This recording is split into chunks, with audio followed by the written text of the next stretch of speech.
السلام علیکم ورحمۃ اللہ۔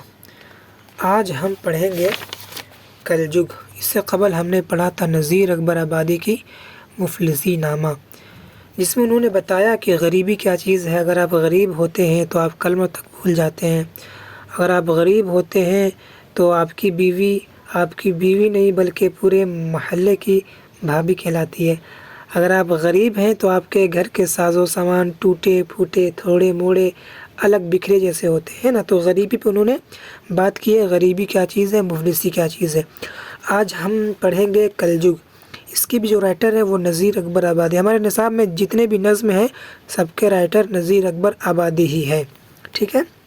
تو دیکھیے شعر: دنیا عجب بازار ہے، کچھ جنس یہاں کے ساتھ لے، نیکی کا بدلہ نیک ہے، بد سے بدی کی بات لے، میوہ کھلا میوہ ملے، پھل پھول دے پھل بات لے، آرام دے آرام لے، دکھ درد دے آفات لے، کلجگ نہیں کرجگ ہے یہ، یہاں دن کو دے اور رات لے۔ یہ مصرع ہر بار اس میں دہرایا گیا ہے، ٹھیک ہے نا۔ اب دیکھتے ہیں آگے کیا ہے۔ دیکھیے سوال یہ ہے کہ نظم کلجگ کا خلاصہ اور فنی جائزہ پیش کریں، ٹھیک ہے۔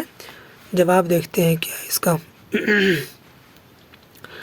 اردو نظم نگاری کی تاریخ کے مطالعہ سے ہم اس نتیجے پر پہنچے ہیں کہ نذیر اس صنف کے نہ صرف موجد و پیشوا بلکہ امام ہیں، ٹھیک ہے۔ موجد کہتے ایجاد کرنے والا۔ مولانا حالی نے غزل گوئی کے دور میں مسدس حالی لکھ کر ہندوستانی شاعروں کے لیے ایک ایسی صنف کی طرف توجہ مبذول کرانے میں کامیابی حاصل کی جس کا رشتہ خارجیت یا خارجی موضوعات سے براہ راست استوار ہوتا ہے۔ استوار اسٹرانگ، مضبوط۔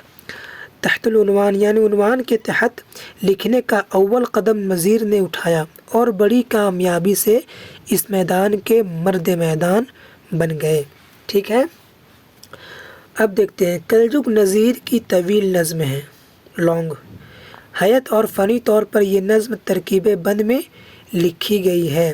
ترکیب بند اس فارم اور طرز نگارش کو کہتے ہیں، نگارش کہتے ہیں تحریر کو، جس میں ہر ایک بند مصرعوں پر مشتمل ہوتا ہے اور ہر بند کے آخر میں ایک شعر بار بار دہرایا جاتا ہے جسے ٹیپ کا شعر کہا جاتا ہے۔ یہ انداز اس نظم کے ہر بند کے آخر میں اپنایا گیا ہے۔ مثلاً کلجگ نہیں کرجگ ہے یہ، یہاں دن کو دے اور رات لے، کیا خوب سودا نقد ہے اس ہاتھ دے اس ہاتھ لے۔ تو یہ جو مصرع ہے یہ بار بار اس نظم میں دہرایا گیا ہے، ٹھیک ہے۔ اب دیکھتے ہیں آگے کیا ہے۔ یہاں پہ ہے یہ نظم 6 بندوں پر مشتمل ہے۔ پہلی بند میں شاعر کہتا ہے کہ دنیا کی مثال ایک بازار سی ہے، یہاں نیکی کے بدلے نیکی اور بدی کے بدلے بدی۔ جیسا کہ آپ نے سنا ہوگا، برائی کر برا ہوگا، بھلائی کر بھلا ہوگا۔ تو آپ جیسا کریں گے ویسا آپ کے ساتھ ہوگا۔ اگر آپ کسی کو میوہ پھل اور مٹھائی دیتے ہیں تو آپ کو بدلے میں وہی چیز حاصل ہوگی۔ اگر آپ نے لوگوں کو راحت اور سکون دیا ہے تو اس کا صلہ آرام اور عیش ہی نصیب ہوگی، ٹھیک ہے۔ دوسرے بند میں تقریباً اس خیال کو دہرایا گیا ہے اور تیسرے اور چوتھے بند میں بھی اسی طرح کی تلقین کی گئی ہے کہ آپ اگر کسی کی مہمان نوازی کرتے ہیں، دکھ درد میں کام آتے ہیں اور مشکل کشائی کا رویہ اختیار کرتے ہیں تو اس کا اجر بھی وہی ملے گا۔ پانچویں بند میں نذیر نصیحت کرتے ہوئے کہتے ہیں کہ اپنے نفع اور ذاتی فائدے کے لیے دوسروں کا نقصان مت کیجیے، ٹھیک ہے۔ اپنے فائدے کے لیے آپ دوسروں کا نقصان مت کیجیے۔ اس کام سے فوری طور پر آپ کو فائدہ ضرور پہنچے گا مگر انجام کار آپ کو نقصان ہی اٹھانا پڑے گا۔ اس لیے ہر کام کو کرنے سے پہلے خوب سوچ سمجھ کر قدم اٹھائیے اور پھونک پھونک کر پاؤں رکھیے تاکہ آپ کے کام سے کسی کو نقصان نہ پہنچے۔ اگر آپ ایسا نہیں کریں گے تو جان لیجیے یہ دنیا کلجگ نہیں بلکہ کرجگ ہے، جیسا کام ویسا انعام، ٹھیک ہے۔ آخری مصرعے میں بڑے ہی درد کے انداز میں نصیحت کرتے ہوئے کہتے ہیں کہ اے میاں مطلب ہے کہ اے لوگوں، یہ دنیا غفلت کی جگہ ہے، صاحب ادراک بنو یعنی عقل مند بنو، علم و حکمت کو اپناؤ، دانا بنو، مسائل سے سبق حاصل کرو اور اپنے لڑکھڑاتے قدم کو سنبھالو، دنیا والوں کے لیے خوشی کا باعث بنو، غم کے باعث نہ بنو، تم کو دیکھ کر تمہارے ساتھ رہ کر لوگ خوش ہو سکے، غم نہ ہو، ٹھیک ہے نا؟ چونکہ یہ وہ مکاں ہیں جو میاں یہاں پاک رہ بے باک رہ، کلجگ نہیں کرجگ ہے یہ، اس ہاتھ دے اس ہاتھ لے، ٹھیک ہے؟ تو یہ آپ کا کلجگ ہے، اس میں بتایا گیا ہے کہ آپ جیسا کرو گے ویسا آپ کے ساتھ ہوگا، ٹھیک ہے؟ اب دیکھتے ہیں بنجارہ نامہ، اس کے بھی رائٹر جو ہے وہ نذیر اکبر آبادی ہی ہے۔ آپ یاد رکھیں مفلسی میں غریبی پر بات کی گئی ہے، اور یہ کلجگ جو ہے اس پہ بتایا گیا ہے کہ آپ جیسا کرو گے ویسا آپ کے ساتھ ہوگا، ٹھیک ہے؟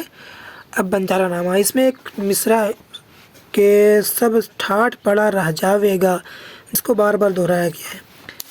اب دیکھتے ہیں کیا ہے اس میں۔ دیکھیے سوال ہے کہ نذیر اکبر آبادی کی نظم بنجارہ نامہ کا تنقیدی جائزہ پیش کیجیے، ٹھیک ہے نا؟ تو دیکھیے جواب ہے، بنجارہ نامہ نذیر اکبر آبادی کی ایک مشہور نظم ہے جس میں انہوں نے دنیا کی بے ثباتی کی طرف بڑے ہی مؤثر انداز میں اشارہ کیا ہے۔ یہ نظم پڑھنے والے کو غور و فکر کی طرف بلاتی ہے نا، اور موت کی اٹل حقیقت پر سوچنے کے لیے مجبور کرتی ہے۔ شاعر کہتا ہے کہ دنیا اور دنیا کی ساری چیزیں مثلاً گیہوں، چاول، دال، مٹر، سب کی سب یہیں رکھی رہ جائے گی اور انسان سب کچھ یہاں سے چھوڑ کر رخصت ہو جاوے گا۔ آدمی ان چیزوں کو جمع کرنے میں چاہے کتنی ہی دوڑ دھوپ کر لے اور خوب سے خوب جمع بھی کر لے، لیکن اس کو ہر حال میں سب کچھ یہیں چھوڑ کر چلے جانا ہے، ٹھیک ہے نا؟ آدمی کی مثال اس دنیا میں اس بنجارہ کی سی ہے جو کبھی کسی جگہ مستقل قیام نہیں کرتا ہے، بلکہ جہاں بھی جاتا ہے تھوڑی دیر کے لیے ہی ٹھہرتا ہے۔ سمجھ گئے بات؟ جتنا بھی آپ روکڑا، روپیہ، مٹر، کھانا پینا جمع کر لیں، آپ کو چھوڑ کر ہی جانا ہے۔ دوسرے مصرعے میں تاجروں کی مثال دے کر شاعر نے اسی بات کو مزید واضح کیا ہے۔ شاعر کہتا ہے کہ اے بنجارہ یعنی اے مسافر، اگر تم لاکھوں کے مالک ہو اور شکر، مصری، مرچ، مرقع کے تاجر ہو اور سب کچھ تم نے بہت ہی محنت و مشقت سے حاصل کیا ہے اور تم کو ان چیزوں سے کیا ہے محبت بھی ہے لیکن یہ ساری چیزیں تم کو یہیں چھوڑ کر چلے جانا ہے، ٹھیک ہے نا؟ جب لات چلے گا بنجارہ سب ٹھاٹ پڑا رہ جاوے گا، جب لات چلے گا بنجارہ، ٹھیک ہے؟ آگے کے مصروں میں بھی مختلف اقسام کے اجناس اور دولت و ثروت کی مثالیں دے کر اسی فکر پر مزید روشنی ڈالی ہے۔ نذیر نے دنیا کو بہت قریب سے دیکھا اور برتا تھا، اسی لیے بہت ہی تجربہ کی بات کہتے ہیں۔ سونے چاندی کے زیورات، اونچے اونچے مکان و محلات، ٹھاٹ باٹ سب دکھاوے کی چیزیں ہیں، کچھ بھی ساتھ جانے والی نہیں ہے۔ مرنے کے بعد قبر کی خاک ہی پھانکنی ہے اور زمین کا پیوند ہی بن کر رہنا ہے۔ آخری مصرعے میں شاعر نے مرنے والے کے مال و اسباب کے متعلق بیان کیا ہے جو اپنے پیچھے دنیا میں چھوڑ کر چلا جاتا ہے۔ کہتا ہے کہ کوئی تمہارا تاج لے لے گا اور کوئی تمہارے تخت پر قابض ہو جائے گا اور پھر کوئی کفن سیے گا اور تمہیں پہنا کر آخری منزل پہنچا دے گا۔ اس شعر کو آپ دیکھ لیجئے گا۔ ہاں، نذیر اکبر آبادی نے اس نظم کے ذریعے عام انسانوں کو غور و فکر کرنے کی دعوت دی اور اس بات پر اکسایا ہے کہ دنیا کی ساری دوڑ دھوپ، خواہ وہ تجارت کے لیے ہو، رشتہ و ناطہ نبھانے کے لیے ہو، دولت کمانے کے لیے ہو، بالآخر ختم ہو جانا ہے اور سب کو موت کے آغوش میں آ جانا ہے۔